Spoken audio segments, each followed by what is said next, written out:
கோவிலுக்கு எப்போது செல்ல முடியாது? ஒரு சில பேர் சாமியை கும்பிட கோவிலுக்கே போக முடியல. முன்னாடி நல்லா போயிட்டுருந்தேன், இப்போ எந்த ஒரு ஆலயத்துக்குமே போக முடியல. ஏதோ என்னை சுற்றி ஏதோ ஒரு தவறான நிகழ்வு நடக்குது, யாரோ எனக்கு செய்வனை வச்சுட்டாங்க போல், என்கிட்ட ஏதோ ஒரு தீய சக்திகள் நின்றுக்கிட்டு என்னை ஆலயங்களுக்கு செல்ல விட மாட்டுது. இது போன்று கருத்து இருக்குது பார்த்தீங்களா?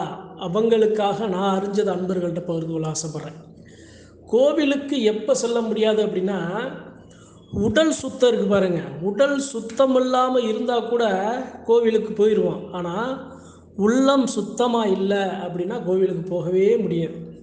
சரிங்க, உள்ளம் சுத்தமாக இல்லை அப்படின்னா நம்மளை தடுக்கிறது எது? நான் இருக்கேன், நான் கோவிலுக்கு போகக்கூடாது, தெய்வத்தை வணங்கக்கூடாது, இறை சக்தியை நான் நெருங்கக்கூடாது, அல்லது தெய்வத்தோட பார்வை என் மேலே படக்கூடாது அப்படின்னா எனக்கு எது தடையாக இருக்கும்? எது என்னையை தடுக்குது? இதில்ங்க ரெண்டு விஷயம் இருக்குது. இது எல்லாருக்கும் ஏற்ப மாறுபடும். ஒரு சாமியாடி இருக்காங்க, அவங்களுக்கு மாறுபடும். ஒரு சாதாரண ஒரு மக்கள் இருக்காங்க, அவங்களுக்கு மாறுபடும். சாதாரண மக்கள்கிட்டருந்து வருவோம். ஒரு சாதாரணமாக ஒரு சில வினைகளோ அந்த இடத்துல அவங்களுக்கு இருந்துச்சு அப்படின்னா, முதல்ல அவங்கள சுற்றி ஒரு வட்டமிட்டோம். எப்படி சொல்கிறது அப்படின்னா, அவங்கள சுற்றி ஒரு வட்டமிட்டு அவர்கள் அதை தாண்டி வெளியே எங்கேயும் இறை சக்தியை மட்டும் நெருங்க முடியாத அளவு ஆக்கிடும். ஏன் அப்படின்னா, இறை சக்தியை அவங்க நெருங்கினாங்க அப்படின்னா அந்த இறை சக்தியால் அவங்களுக்கு இருக்கிற பிரச்சனைகளை அந்த தெய்வம் காத்து கொடுத்துரும். அப்போ அதில் ரொம்ப இது போன்று வினைகள், தீய சக்திகள் என்ன பண்ணும் அப்படின்னா, அவங்கள சுற்றி ஒரு வட்டமிட்டு அவங்களுடைய உள்ளத்தை அந்த இடத்துல அசுத்தம் செய்கிற மாதிரி அவங்களுக்கு ஒரு தோற்றத்தை உருவாக்கிடும். அப்போ அந்த உள்ளம் நறுக்கப்படும் போது ஒரு குற்ற உணர்ச்சியாக நாம் இருக்கும்போது நம்ம கோவிலுக்கு தானாகவே போக மாட்டோம். இது ஒன்று. சாமியாடிக்கு வருவோம். ஒரு சாமியாடி இருக்கார், அவர் நல்லா சாமி ஆடுறாரு. அவருக்கு ஏதோ அவர்கிட்ட இருக்கிற தெய்வத்தை மாற்றணும், தெய்வத்தை முடக்கணும், இல்லை அவரை முடக்கணும் அப்படிங்கிற ஒரு சதி செயல் நடக்கும்போது அப்போ என்ன ஆகும்? சாமியாடியோட முதல் பணி என்ன, முதல் வேலை என்ன? தெய்வத்தை நாளும் வணங்குறது, நாளும் நினைக்கிறது. அப்போ அந்த தெய்வத்தை அவர் நாளும் நினைக்கக்கூடாது, வணங்கக்கூடாது. அதுக்கு என்ன பண்ண முடியும்? அவரை உடல் அளவில் அசுத்தம் பண்ணி, இப்போ நான் இருக்கேன் அப்படின்னா, நான் ஒரு சாமியாடி, என் மேலே ஒரு சாமி வருது, நான் அனுதினமும் என் தெய்வத்தை நான் வணங்குவேன். என்னுடைய அசுத்தம், நான் என்னுடைய உடல், என்னுடைய உள்ளம் எப்போ அசுத்தமாகும்? ஒரு சில காமம் சார்ந்த கனவுகள், காமம் சார்ந்த உடலில் ஏற்படும் மாற்றங்கள், இது போன்ற ஒரு சூழ்நிலை எனக்கு கொடுத்து தெய்வத்துக்கும் எனக்கும் அதிகமாக நான் போக மாட்டேனே. ஏன்னா நான் தெய்வத்தை அதிகமாக மதிக்கிறவன், நான் ஒரு தெய்வத்தோட சாமியாடி வாகனமாக நான் இருக்கேன் அப்படின்னா, ஐயோ நம்ம மனசு சுத்தமாக இல்லையே, நம்ம எப்படி நம்ம சாமியை போய் நம்ம வணங்க முடியுங்கிற நானே உள்ளிங்கப்பட்டு என் சாமியை நான் பார்க்க மாட்டேன், எந்த ஒரு ஆலயத்துக்கும் நான் போக மாட்டேன். இதெல்லாம் அதுக்கு ஒரு சாதகம். சரி, இது எல்லாத்தையுமே செய்வனை மட்டும்தான் காரணமா? ஆலயத்துக்கு போகாமல் இருப்பது செய்வனை மட்டும்தான், கோவிலுக்கு எந்த கோவிலுக்கு போகாமல் இருப்பதற்கு செய்வனை மட்டும் காரணமானு கேட்டால் இல்லை. அதாவதுங்க, இயல்பிலேயும் நம்மக்கிட்ட ஒரு இறை சக்தி நம்ம பிறந்ததுலேருந்து நம்மக்கிட்ட இருந்துக்கிட்டே இருக்கும். அது நம்மளை விடாது. இப்போ இல்லாட்டினாலும் அடுத்த மாதம், இப்போ இல்லாட்டினாலும் அடுத்த வருஷம் கூட நம்மளை அந்த இடத்துக்கு கொண்டு போய் சேர்த்துடும். அப்படி அந்த இயல்புலே அந்த இறை சக்தி இல்லாதவங்கனால ஆலயம் போக முடியாது. அப்படி இருக்கிறவங்க தான் தெய்வமே இல்லை, சாமி என்னப்பா சாமி, இது வெறும் கல், அதிகமாக மூட நம்பிக்கையில் வளர்த்துக்கிட்டு நீங்கள் போய் சாமியை கும்பிட்டு இருக்கீங்க, சாமி இல்லைன்னு சொல்லுவாங்கள்ல, அவங்களுக்கெல்லாம் இது போன்று அவர்கள் பிறந்த கணம் முதல், பிறந்த நாள் முதல் அந்த இறை சக்திங்கிறது அவங்களுக்கு துளியளவு கூட இல்லாமல் இருக்கிறதுனால அவங்க அறிவில் சிறந்தவராக அவங்களே நினச்சிக்கிட்டு, அதை எதுக்கு போய் நாம் உழைச்சா நமக்கு சாப்பாடு, நம்மளுடைய செயல் தான் நம்மளை நல்லபடியாக வைக்கும், ஆகச்சிறந்த உண்மைதான், எல்லாரும் ஏற்றுக்கக்கூடியதான். ஆனால் அந்த இடத்துல எதுக்கு சாமியை கும்பிடணுங்கிற அந்த ஒரு கருத்தில் அவங்களுக்கு சரியான என்ன சொல்கிறது அப்படின்னா, அவங்க நிலைப்பாடுல அது அவங்களுக்கு சரியினப்படுது. சரி, அதை பற்றி நம்ம பேச வேணாம். அதுபோன்று இருப்பவர்களுக்கு இந்த ஆலயம் செல்ல முடியாதுன்னு சொல்ல வரேன். சரிங்க, ஒன்று செய்வினை, இன்னொன்று இறை சக்தி இயல்பிலே இல்லாதவங்க. சரி, ரெண்டு. இது இல்லாமல் பெண்கள் இருக்காங்க அப்படின்னா, பெரும்பாலும் பெருமைக்கு சொல்கிறேன்னு நினைக்கக்கூடாது. ஆண்களை விட பெண்களுக்கு எப்பயுமே வந்து இறை சக்தி அதிகமாக இருக்கும். ஏன் நம்ம குடும்பத்திலே பார்த்தீங்க அப்படின்னா, வீட்டில் இருக்கிற ஆண்களை விட பெண்கள் தான் அதிகமாக கோவிலுக்கு, முதியோர்கள். ஏன் காரணம் என்ன அப்படின்னா, அந்த அளவு பாசம், நேசம் இயல்பிலே பெண்களுக்கு இருக்கும். அதே குணம் தான் குல தெய்வங்களுக்கு இருக்கும். குலதெய்வங்களுக்கு இருக்கிற ஒரே ஒரே ஒரே பணி என்ன தெரியுமா? தெய்வங்களுக்கு, சாமிகளுக்கு இருக்கிற ஒரே பணி என்ன தெரியுமா? நம்ம தேடி வர்ற மக்களை நல்லா காத்து நிற்கணும்.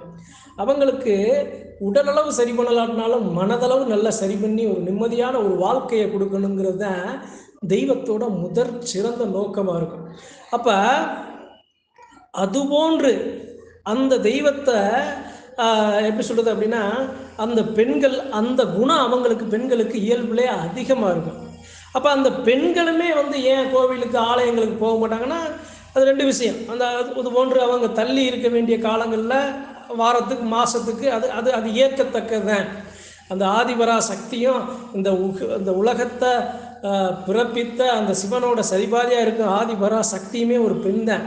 அதனால் அது ஏற்றுக்கிறது தான். இது தவிர பெண்களுக்கும் ஒரு சில மனச்சிக்கலை கொடுத்து ஆலயங்களுக்கு போனாலும் அவங்களுக்கு கண்ணீரையும் கஷ்டங்களையும் கருமாயங்களையும் கொடுத்து ஒரு மன விரக்தியான ஒரு சூழ்நிலை. நான் இவ்வளவு சாமியை கும்பிட்றேன், நான் இவ்வளவு கஷ்டப்படுறேன், உனக்காக நான் இதை செய்கிறேன், ஆனால் இவ்வளோ செஞ்சு என்னை கஷ்டத்தில் வச்சிருக்கியே, இனியே நான் உன்னை சாமியை கும்பிடணும் அப்படிங்கிற அவங்களே அவங்க மனதளவில் தெய்வத்தை விட்டு வெறுத்து வெளியே வர்றது ஒன்று. இந்த 3 விஷயங்கள் தாங்க பெரும்பாலும் இருக்கும். கோவிலுக்கு, ஆலயத்துக்கு யாரெல்லாம் ஏன் செல்ல முடியாதுங்கிற காரணம் இதுதான். இதில் முதல்ல இருக்கிறது, இதில் ஒரே ஒரு உண்மை நிகழ்வு அன்பர்கள்ட்ட சொல்ல ஆசைப்பட்றேன். ஒருத்தர் இருக்கார், ஒரு சாமியாடி. அவர் நல்ல சாமி வருது. அவர் சாமி வேறு பக்கம் வசம் மாறி திசை மாறி நிற்கிது. ஆனால் அவங்க எல்லாரும் சேர்ந்து அந்த தெய்வத்தை அவங்க எல்லைக்கு மீட்டு எடுத்துட்டாங்க.